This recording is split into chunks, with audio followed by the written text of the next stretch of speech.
اور چاند کو بھی چمکنے کا موقع دیا گیا اور آخر میں سورج کو لایا گیا جو سب پر بھاری۔ تو یہ بات آئی کہ قرآن کی ایک آیت کا بھی کوئی انکار کرتا ہے تو وہ کافر ہے۔ خاتم النبیین ایک ہی جگہ آیا مگر کوئی اس کا انکار کرتا ہے، چاہے مرزا غلام احمد قادیانی ہو یا آج کل کا شکیل ابن حنیف ہو، جی آپ کا پڑوسی دربھنگا کا عثمان کا محمد شکیل خان ابن حنیف خان، وہ جو ہے مہدی ہونے کا اور مسیح موعود ہونے کا دعویٰ کرتا ہے۔ اس سلسلے میں اپنے علماء کرام کی باتوں کا آپ سنیں اور اس سے واقفیت کریں، اس لیے کہ ہمارے اسکول کالج کے طلبہ ہیں، اسٹوڈنٹ ہیں، ان کو بڑی آسانی سے اپنے دام میں اور جال میں پھنسا لیتے ہیں یہ لوگ۔ ہماری جماعت کے اندر چلنے والے جو ساتھی ہیں ان کو بھی بڑی دینداری کا دھوس جمع کر کے اور ان کو بھی جال میں پھنسا لیا جاتا ہے۔ اس لیے امت کے بیچ ہمارے علماء ان پر اس موضوع پر اور اس پلیٹ فارم سے کام کر رہے ہیں اور سمجھا رہے ہیں، یہ ابھی اس کا موضوع نہیں ہے۔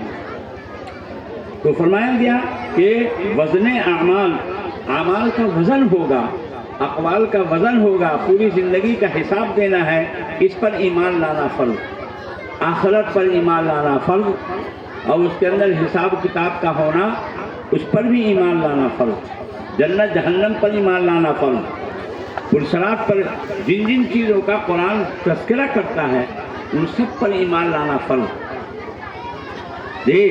وہ کوئی سی اور کیا ہوگا کہ کسی چیز کو مانے کسی چیز کو نہ مانے، رام چندر جی کو مانے تب بھی ہندو، اور راون کو مانے جنوبی ہند میں وہ بھی ہندو، اور کرشن کو مانے وہ بھی ہندو، چت بھی اور پٹ بھی۔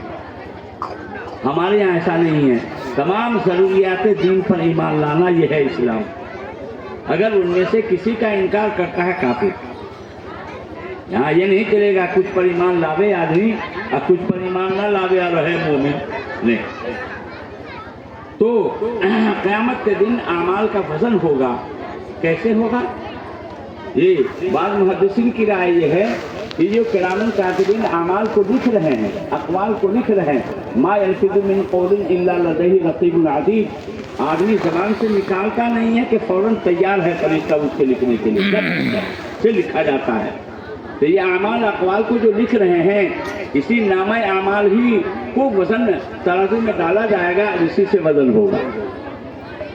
بعض محدثین ہمارے کہتے ہیں کہ نہیں، ان اعمال کو اور اقوال کو جسمدار بنا دیا جائے گا اور اس جسمدار چیز کا گویا وزن ہوگا۔ اور بہت سے محدثین کہتے ہیں کہ نہیں، اقوال اور افعال کا وزن ہوگا۔ آج کل کی جدید انکشافات نے اور ایجادات نے اس مسئلے کو تو بالکل آسان کر دیا ہے۔ بخار کا وزن ہوتا ہے کہ کتنے ڈگری بخار کوئی جسمدار چیز نہیں ہے۔ ہوا کا وزن ہوتا ہے کہ کتنے کلومیٹر کی رفتار سے ہے، اور بارش کئی انچ ہوئی ہے اور کتنی مقدار میں ہوئی ہے، ان سب چیزوں کا وزن کر لیا جاتا ہے۔ ہوا کا جب وزن ہو گیا، ہوا کوئی جسمدار چیز نہیں ہے، وزن ہو رہا ہے۔ بخار کوئی جسمدار چیز نہیں ہے اور وزن ہو رہا ہے۔ تو جب انسان وزن کر رہا ہے تو انسان کا خالق و مالک اللہ اکبر، وہ تو زبردست قدرت رکھتا ہے، وہ بھلا کیسے نہیں وزن کروا لے گا۔ تو کہتے ہیں کہ قیامت کے دن اعمال کا وزن ہوگا، اقوال کا وزن ہوگا۔ اور اسی سلسلے کی یہ حدیث آئی، حدیث میں بھی تذکرہ اللہ کے محبوب صلی اللہ علیہ وسلم نے فرمایا، وزن کا تذکرہ فرمایا، ثقیلتان فی المیزان، کہ میزان عدل میں یہ دو کلمے بہت بھاری ہوں گے۔ امام بخاری رحمہ کا جو طرز ہے، نہج ہے، یہ علماء ہمارے جانتے ہیں کہ قرآن کی کس آیت کو عنوان بناتے ہیں اور اسی کی تائید میں حدیث لاتے چلے جاتے ہیں۔ ایک بات یہاں پر سمجھنے کی ہے، حدیث جو ہے اللہ کے محبوب صلی اللہ علیہ وسلم کے اقوال اور آپ کے افعال اور آپ کی تقریرات، ان سب کو حدیث کہا جاتا ہے۔ یہ پورے قرآن کی تفسیر ہے۔ دراصل جو لوگ حدیث کا انکار کرتے ہیں وہ دراصل قرآن کا انکار کرتے ہیں۔ جی آپ کے علم میں شاید نہ ہو، پاکستان کے اندر ایک جماعت اٹھی تھی اہل قرآن کی، وہ کہتے تھے کہ ہم اہل قرآن ہیں، ہم صرف قرآن کو مانیں گے، حدیث کو کچھ نہیں مانیں گے، حدیث کو بھی نہیں، اور جب حدیثی کو نہیں مانیں گے تو مجتہدین کے رائے کو اجتہادات کو کہاں سے مانیں گے؟ جی یہ سب دائرہ اسلام سے خارج لوگ، اس لیے کہ حدیث کے بغیر قرآن کی تفسیر ہو ہی نہیں سکتی۔ جی اللہ فرماتا ہے ہم نے آپ پر یہ کتاب اتاری ہے تاکہ آپ لوگوں کے سامنے اس کی وضاحت کریں، کہ کیسے وضاحت کریں؟ اپنے زبان مبارک سے اس کی وضاحت کریں اور اپنے عمل کے ذریعے سے اس کی وضاحت کریں۔ جی نماز کی وضاحت، قرآن نے کہا اقیم الصلاۃ، نماز کی پابندی کرو، تو اس کی وضاحت آپ نے اپنے زبان مبارک سے بھی کیا، قیام ایسا ہو، رکوع ایسا ہو، سجدہ ایسا ہو، قاعدہ ایسا ہو، پڑھنا اس طرح ہو، ایک ایک چیز کو بتلایا، اپنے زبان مبارک سے بھی بتلایا اور عمل کر کے بھی دکھلایا، عمل کر کے بھی دکھلایا۔ تو آپ اپنے اعمال مبارکہ سے اور آپ نے اپنے اقوال مبارکہ سے اقیم الصلاۃ کی گویا وضاحت کیا۔ یہ اہل قرآن جو کہتے ہیں کہ قرآن پڑھنے کو قرآن کہاں کہتا ہے نماز پڑھو، قرآن کو کہتا ہے نماز قائم کرو، صلاۃ کے معنی دعا کے ہیں، دعا کر لیا ہو گئی نماز، اور تیری بھلا۔ یہ اقیم الصلاۃ کی جو وضاحت ہے اللہ کے محبوب صلی اللہ علیہ وسلم نے کی ہے، اس کے بغیر اقیم الصلاۃ کا معنی سمجھا نہیں جا سکتا، آپ الزکوٰۃ کا معنی نہیں سمجھا جا سکتا۔ اور اسی طریقے سے من استطاع الیہ سبیلا جو حج والی حج کے سلسلے کی آیت، اس کی وضاحت کے بغیر، آقا صلی اللہ علیہ وسلم کی وضاحت کے بغیر اس کو نہیں سمجھا جا سکتا۔ جی اور اسی طریقے سے روزہ ہے، تو یہ ہے حدیث کی حیثیت جو ہے قرآن پاک کی تفسیر ہے، بغیر آپ کی احادیث مبارکہ کے قرآن پاک کی تفسیر نہیں ہو سکتی، اس پر عمل نہیں کر سکتا ہے، ہو ہی نہیں سکتا عمل۔ اس لیے جو لوگ حدیث پاک کا انکار کرتے ہیں وہ دائرہ اسلام سے خارج ہیں، اس لیے کہ قرآن کہتا ہے کہ آپ بیان کیجئے، اور بیان آقا صلی اللہ علیہ وسلم کو رہتے کہ نہ اس کو نہ مانیں گے، تو گویا لتبین للناس کو نہیں مانا، قرآن کی اس آیت کے اس حصے کو نہیں مانا، تو اسلام میں رہ کہاں جائے گا؟ خیر یہ ایک ضمنی بات تھی۔ دوستو اور بزرگوں، اللہ کے محبوب صلی اللہ علیہ وسلم کی اس حدیث پاک کو امام بخاری علیہ نے اخیر میں ذکر فرمایا کہ دو کلمے ایسے ہیں جو خدا رحمان کو بہت پسندیدہ ہے۔ یہ تمہید ہو رہی ہے، دو کلمے ہیں اللہ کو بہت پسند ہے۔ ظاہر ہے کہ اللہ پاک سے جو اس کو محبت رکھنے والے ہیں، اللہ کو جو پسند ہو اس کے بندے کو ہم آپ کو تو ضرور پسند ہونا چاہیے۔ فرمایا کہ زبان پر بہت ہلکے پھلکے ہیں، یعنی ہمت دلانے کے لیے، کہاں کوئی بھاری کام ہے تو چٹکی کا کھیل ہے۔ جی آدمی میں ہمت پیدا کرنے کے لیے، حوصلہ بڑھانے کے لیے ہم آپ بھی کہتے ہیں، ہمارے اساتذہ طلبہ کو بھی کہتے ہیں، کتاب کو سمجھنا تو چٹکی کا کھیل ہے، مندی کا فلسفہ اور یہ فن وہ فن، یہ کیا ہے؟ جی حوصلہ بڑھانے کے لیے فرمایا گیا کہ زبان کو بہت ہلکے ہیں، کوئی ٹائم زیادہ نہیں، صرف زبان کو حرکت دینے کی ضرورت ہے۔ اور فرمایا کہ جتنا ہلکا پھلکا ہے یہ کلمہ، کل قیامت کے دن اتنی ہی اس کا وزن بھاری ہوگا۔ جی ثقیلتان فی المیزان، میزان عدل میں بہت بھاری ہوں گے، ان کا اجر و ثواب بہت ہوگا۔ یہ ہے دو کلمے، سبحان اللہ و بحمدہ، سبحان اللہ العظیم۔ دوستو یہ امام بخاری علیہ السلام نے اپنی اس بخاری شریف کو حدیث النیت سے شروع کیا اور اس حدیث کے اوپر اپنی اس کتاب کو ختم کیا، جس کے اندر ذکر کی ترغیب دی گئی، اور اسی طریقے سے اعمال کے تولے جانے والی آیت لائی گئی، اور میزان کا تذکرہ جس حدیث میں وہ حدیث لائی گئی۔ اس سے سمجھانا ہے کہ آدمی اپنی پوری زندگی کے اعمال میں، اقوال میں، حرکات میں، سکنات میں نیت خالص رکھے، بغیر نیت کے، اخلاص نیت یہ بنیادی چیز ہے۔ سارے اعمال کی جان ہے اخلاص، بڑا سے بڑا عمل ہو، پہاڑ کے برابر کیوں نہ ہو، لیکن اخلاص سے خالی ہو، ابوال حسن جی آپ کا فون بج رہا ہے۔ نہیں ملے گا۔ ابوال حسن جی نماز جو ہے یہ بڑا برتن ہے،